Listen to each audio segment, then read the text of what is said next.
I think I would say I'm someone who enjoys life a lot, and I'm trying to live every day as it comes. I know that my time here is limited, and I want to leave my mark. So I think, in a way, I'm a guy who chases dreams.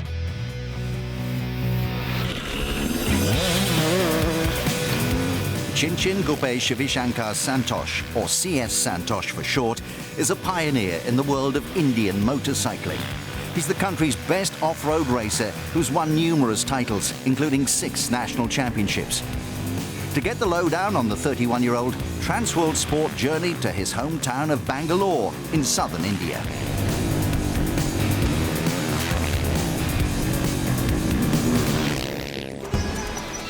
Santosh was born and raised here in Bangalore. He studied science at college, but knew that his future lay in sport. During his teenage years, he was a promising golfer and even contemplated a career on the fairways. He also had the opportunity to join his family's mango and perfume business, but chose instead to follow his dreams. In a country where motorcycle racing is very much a minor sport, it was a brave decision.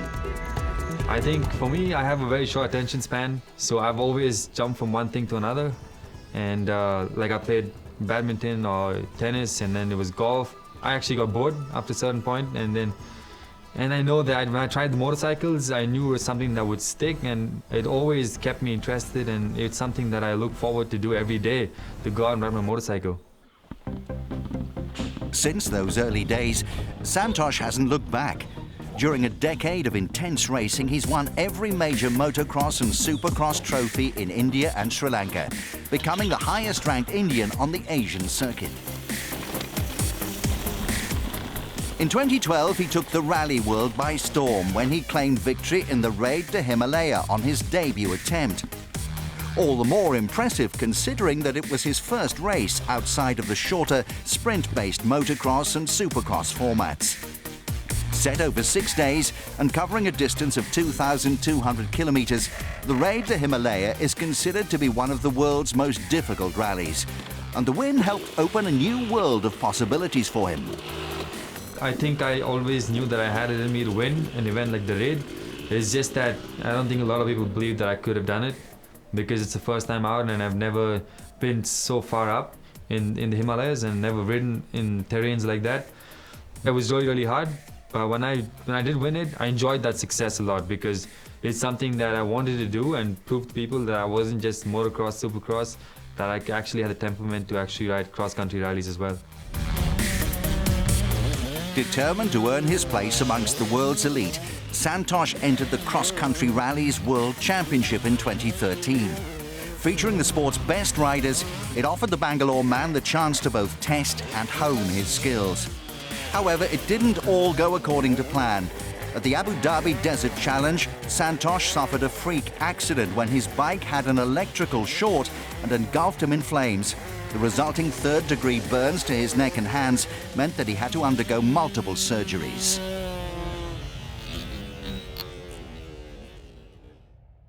When I was in the hospital, I knew I just wanted to get back on the bike and ride. When I'd recovered, I knew I would get back on that motorcycle. So, no, I don't think I really thought about it, because it's human tendency to kind of forget pain once you've been through it, and you remember the good parts. So there I was, just remembering all the best parts of riding a motorcycle, and yeah, I want to get back on it. The following year, he made his comeback to the World Championship scene and put in some impressive displays. Finishing 10th overall in the final championship standings, his form earned him an invitation to the world's toughest rally, the Dakar. When you think of the Dakar, I've seen images on TV and the videos and stuff. You know, you watch it on TV and you think, wow, it's great, it's awesome, these guys are riding through all this terrain, but I never imagined that I'd actually go and ride it. You know, it wasn't even a dream. Like I think it's really cool, and I wouldn't think that I'd actually do it. But I think when I started doing cross-country rallying and people started saying, you know, maybe one day you can do the Dakar, and that's when that thought process kind of kicked in, that maybe I could do it one day. The pinnacle of the sport, the Dakar is not only tough, it's also fraught with danger. Originally held from Paris to Dakar in West Africa, the current race takes place in South America and covers over 9,000 kilometers. Since it first took place in 1979, 28 competitors have lost their lives. In spite of these figures, it remains a huge draw for any elite motorsport enthusiast. And for Santosh, the lure was no different. Yet he had to overcome a number of challenges.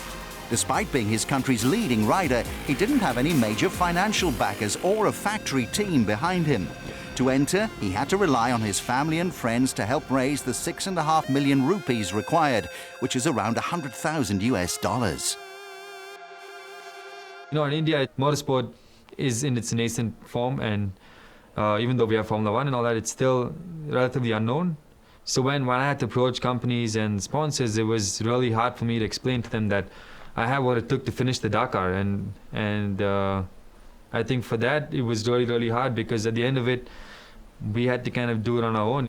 The way I got to the Dakar was with the help of my family and friends, and they all believed in me, because otherwise it would have been an impossible dream. He doesn't view everything in terms of, money, success and things like that. He thinks of what he has to do in this life, and for him, I think everything counts. Competing and working with the KTM team, Santosh excelled during the rally. He may not have been in contention to win the race, but he did play a part in helping his teammate Mark Kommer retain his Dakar title. I knew that they said that he had to make time that day, and obviously they went with a softer compound for him, so he was able to go a little quicker, but the tire would wear out. And I ran the marathon tires, so at the end of the day, I was more than happy to give up my tires and use Mark's tires for the next day, because in a way, it's Mark Kommer is going to win the Dakar 5 times, and I had a very small role to play, and that kind of made my day. I would have never imagined that I'd be in a position to actually help Kommer. You see him on TV and all that. So being able to help Kommer, in a way, it's gave me satisfaction as well. Santosh finished the race in a respectable 36th place. His appearance at the finish line in Buenos Aires was a historic moment, as he became the first Indian rider to have taken part in and completed the Dakar. I couldn't get my head around why I was the first Indian. I wish somebody had gone from the 80s, so I'd be sitting here and talking to you about how next year I could probably win it. So it's one of those things, but I think you take it as it comes, and it's great that I'm the first Indian. A relative unknown before the Dakar, Santosh returned home to a hero's welcome.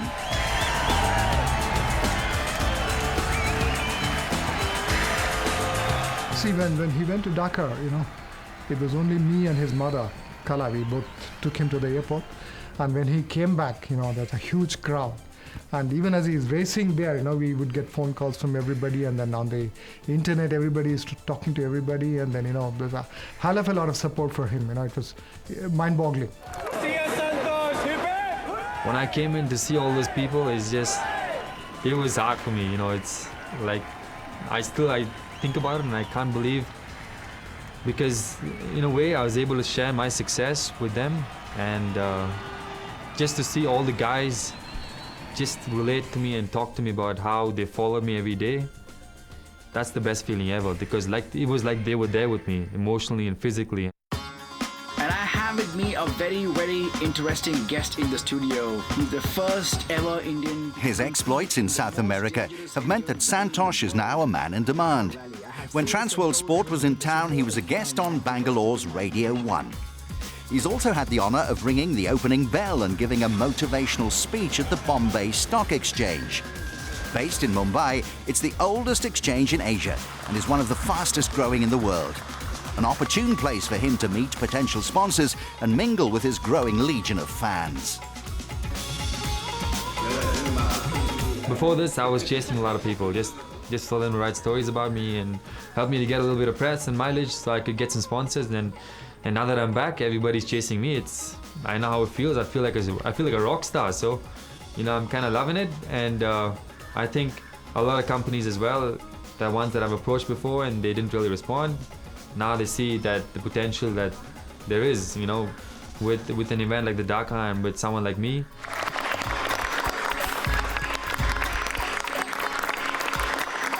Santosh's success means that he's now considered a trailblazer for a new generation of talented Indian riders. I have a lot of weight on my shoulders now. You know, when I went, I did the Dakar for myself and my family and my friends. They believed in me, but now it's spurred a whole nation. And, you know, I hear so many, every day there are so many people that actually tell me, and from all different parts of the city, and they said that I've put India on the map. So I think, in a way, the race is inspiring, and it's inspired a lot of people to actually go out and actually chase that dream, because I don't think anybody ever imagined that there would soon be an Indian in the Dakar, and there I was. Although Santosh has enjoyed the media interest that he's received following the Dakar, he's not rested on his laurels. As soon as he was home, he quickly got back into training. His strength and conditioning work is done at the Bangalore club, and his riding practice takes place on his family's farm in Kola, 40 kilometers from the city. This dedication to his sport saw him retain his Desert Storm Rally title recently in Jaipur, and his main focus now is this year's cross-country rallies World Championship. Abu Dhabi and Qatar or whatever cross-country rallies I do this year, I think I need to step outside my comfort zone a little more in terms of speed. I know I've been known to be actually a little bit too cautious when I ride, so I think I want to break that and step out and be able to push a little more. In a country of 1.2 billion people, CS Santosh is certainly one of a kind.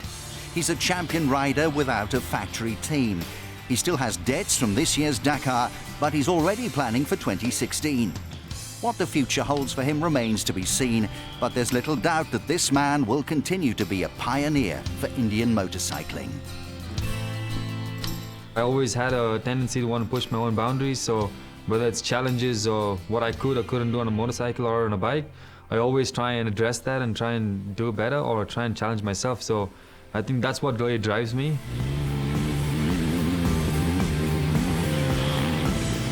But the thing is that when you're riding at that speed, you're not thinking about tomorrow. You're existing in that moment. It's you and that bike, and you're going off instinct and you're feeding off what you can see. So I think, in a way, if you're thinking about tomorrow, you've got to hang up your boots.